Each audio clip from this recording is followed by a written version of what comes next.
Tell us about your app, because it's a fascinating combination of frustrations around parking with revenue management systems from airlines. Tell us what it does. So I originate from Athens, and in Athens it's extremely difficult to find a parking space. And most of the times, because we really need to use car parks, we were using a car park, and right after using it, we were bumping it into a more affordable option. So we thought there has to be a better way of selecting a car park than just pure luck.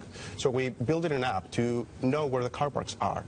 And along the way, we saw that it's actually a really good tool for car parks as well, because they can reach out to customers, they can engage with them, and they can even lower the price through the app when they have a lot of empty spaces. And so that's what's in it for the car park, isn't it? Yes. Because it doesn't make sense, perhaps, for them to be sitting 20% full when they could be 80% full if they just knew how much to drop their price by. And this is what this app does. So we're helping them making educated decisions on their pricing rather than guessing that they do today. What's the technology like, John, behind this? So we're using pretty much what airlines and hotels are using, some revenue management models to actually decide what's the best price for each car park to sell, based on location, events. And how do you make money?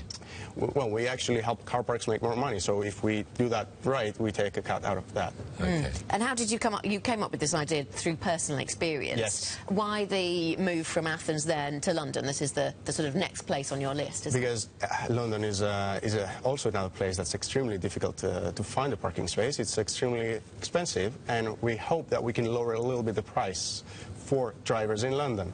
And after London, then we are hoping to expand to other European countries. And tell us about the startup scene in Athens, because this is, Greece is a country that's never been far from the headlines because of its financial woes over recent years. How healthy is the startup scene now? It's becoming more and more healthy every day. It's the need to get out of this crisis that we're facing is essential, and we believe that new businesses can help us emerge through that, go out through that way. So the startup scene is getting more and more healthy as we speak, which is a good thing. And how did you get funding, John? So we started with our own funds, and then we got validated when one of the top startup accelerators in Europe selected our idea out of 400 companies, and after that we got a few investors on board. And we're hoping that was the Rockstart Accelerator. That's right. Just tell our viewers what accelerators are, because they might not be familiar with that. So an accelerator is a group of people, a group of mentors that help you for maybe 3 to 6 months with with some funding and a few mentoring, and can help you really accelerate your idea, make it from a product to help you with the execution of your product. So what sort of advice did they give you?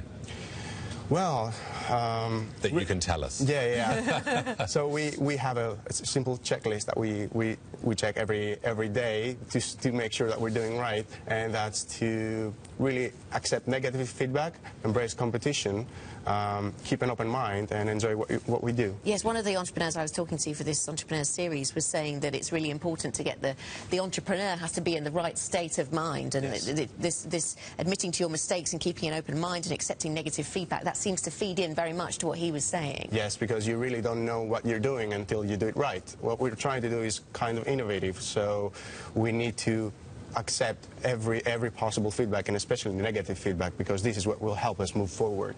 John, give us an idea of what it's like in Greece right now. I mean, the economy has contracted for 6 years. There's a sense that it could grow in 2014. What's it like on the ground for entrepreneurs like yourself, and what's it like in the real economy right now? Is there a sense that the economy is turning a corner? It is, actually it is, and I believe that new ideas and new businesses can help in that, so we keep positive.